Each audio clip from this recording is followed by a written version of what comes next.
Hello, everyone. Welcome back to Sakshi's English Cafe. I'm Emma. I'm really happy to have you here with us today. And I'm Alex. I'm very happy to be here too. It's great to have you with us again. I hope you're having a good day and that you're ready to spend some time practicing English with us. In today's conversation, we're going to talk about something that is a part of everyone's life: goals, dreams, and the things we want to achieve in the future. Yes. And we're not just going to talk about big dreams like becoming successful or getting a great job.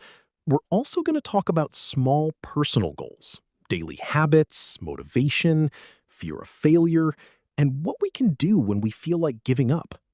And while you're listening to our conversation, you'll also hear many useful English expressions that you can use when talking about your own goals and plans. So don't worry if your English isn't perfect. Just listen carefully, notice the expressions we use, and try to repeat some of the sentences when you feel comfortable. And before we start talking about goals, I actually want to ask you a question. Oh, okay. What's the question? If you could change just one thing about your life in the next year, what would it be? Wow, you really started with a difficult question today. Let me think for a second. Take your time. There's no right or wrong answer. Okay, I think I would choose confidence. I would really like to become more confident, especially when I speak English and when I meet new people. That's interesting. Why confidence? Because sometimes I know exactly what I want to say, but I still hesitate. I start thinking, what if I say something wrong? What if people don't understand me? And then I become quiet, even though I actually have something to say. I think a lot of people can relate to that. Sometimes the biggest problem isn't a lack of knowledge, it's the fear of making a mistake. Exactly. And honestly, I think I've missed some opportunities simply because I wasn't confident enough to speak up. Really? Do you remember a situation like that? Yes. A few months ago, I was in a situation where I had to introduce myself to a group of new people. I had already prepared what I wanted to say, but when everyone looked at me, I suddenly became nervous and forgot half of it. Oh, I know that feeling. You prepare everything perfectly in your head, and then the moment comes and your brain says, "Sorry, I'm not available right now." Exactly. That's exactly what happened. I knew the words, but suddenly they disappeared. Well, at least you're not the only one. I think most people have experienced something like that at some point. That actually makes me feel better. And maybe that's why confidence is one of my biggest goals now. You know, that answer leads us perfectly into today's topic. Because confidence is connected to goals? Exactly. A goal isn't always something you can see immediately. Sometimes your goal is to become a different kind of person, to become more confident, more patient, more disciplined, or simply more comfortable with yourself. That makes me think about something. When people ask, "What are your goals?" we usually give very simple answers. Like what? We might say, "I want a good job. I want to earn more money. I want to learn English. Or I want to travel." But we don't always talk about the reason behind those goals. That's such an important point. The reason behind a goal can actually tell us a lot about a person. For example, someone might say, "I want to improve my English." But if you ask them why, they might say, "Because I want to feel confident in interviews." Or because I want to communicate with people from different countries. Or maybe, "Because I want to stop feeling nervous when I speak."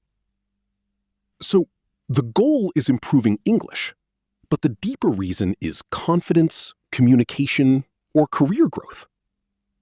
Exactly. And I think understanding that deeper reason can make your goal much more meaningful. So if we're talking honestly about goals today, what would you say is your biggest goal right now? If I had to choose one, I would say my biggest goal is to keep learning and growing. I don't want to become comfortable with where I am and stop trying new things. That's actually a really meaningful goal. But when you say keep growing, what does that mean to you personally? For me, it means improving my skills, becoming more confident, learning from my mistakes, and becoming better at handling difficult situations. It doesn't mean becoming perfect, it means becoming a little better than I was before. I like that idea. Because sometimes we think progress means making huge changes. Exactly. But progress can be very small. Maybe today you learn 5 new words. Tomorrow you speak English for 10 minutes. The next day you understand a conversation that you couldn't understand before. And when those small things happen again and again, they eventually become something much bigger. Yes. That's why I think goals are not just about the final result. They're also about the small actions we take every day. Then let me ask you something else.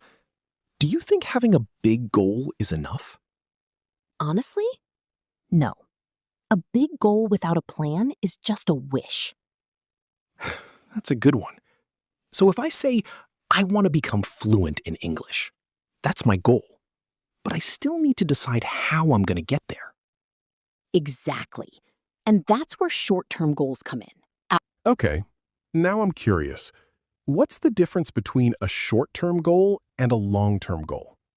A short-term goal is something you want to achieve relatively soon. For example, you might decide to learn 10 new English words every day for 1 month.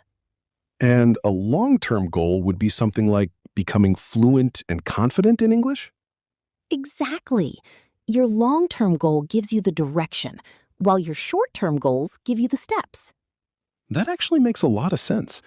If I only think about becoming fluent, the goal feels huge. Right.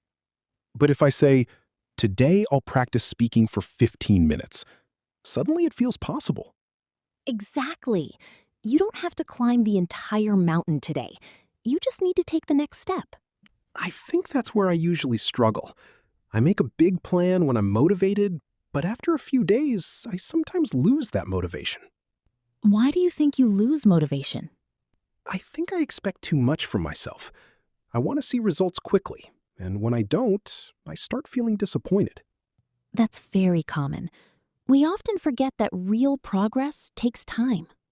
Yes, sometimes I see someone who speaks English really well, and I think, why can't I speak like that? But you're only seeing where they are today. You don't know how many years they've spent learning, how many mistakes they've made, or how many times they felt nervous. That's true. I'm comparing my journey with someone else's result. Exactly. A much healthier question is, am I better than I was 6 months ago? And if I am, then I should be proud of that progress instead of worrying about someone else. Absolutely. Your progress doesn't have to look impressive to someone else to be meaningful to you. You know what? I think sometimes our goals change as we grow. I agree. When we're younger, we might want one thing, and a few years later, we might want something completely different. And that doesn't necessarily mean we failed. Not at all. Sometimes changing your goal simply means you've learned more about yourself. That's good to hear. Because sometimes people make you feel like you need to have your entire life planned. I know. As if everyone received a complete life plan on their 18th birthday. Exactly. Here's your plan. Follow it perfectly. If only life worked that way. It would certainly make things easier. But maybe not more meaningful. Sometimes the unexpected turns teach us the most. What keeps you going when you feel like giving up? I think I imagine my future self. I imagine how good it would feel to look back and know that I didn't give up.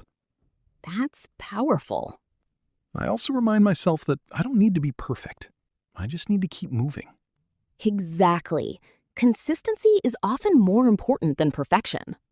And if I make a mistake, I can learn from it instead of treating it like proof that I'm not good enough. That's the right mindset. A mistake can show you what you need to work on next. Okay, now let's turn everything we've discussed into speaking practice. I'm ready. What should our viewers practice? If someone asks you, "What are your goals?" you can begin with, "My main goal is to." For example, my main goal is to improve my English because I want to communicate more confidently. Then you can explain your reason by saying, "I want to." I want to speak without being afraid of making mistakes. And finally, talk about your plan. "I'm planning to." I'm planning to practice speaking every day and learn new vocabulary. Now it's your turn. Pause the video if you need some time, think about your own goal, and try to answer the question out loud. And remember, you don't need a perfect answer. Just speak. If you make a mistake, try again.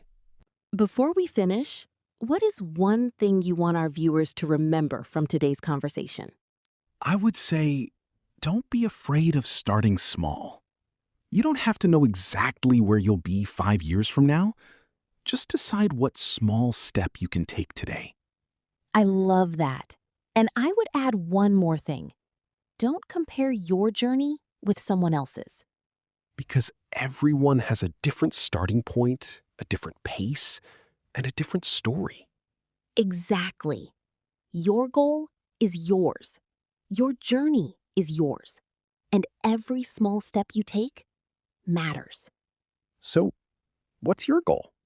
Say it out loud in English today. My goal is to dash, and I'm going to work on it every day.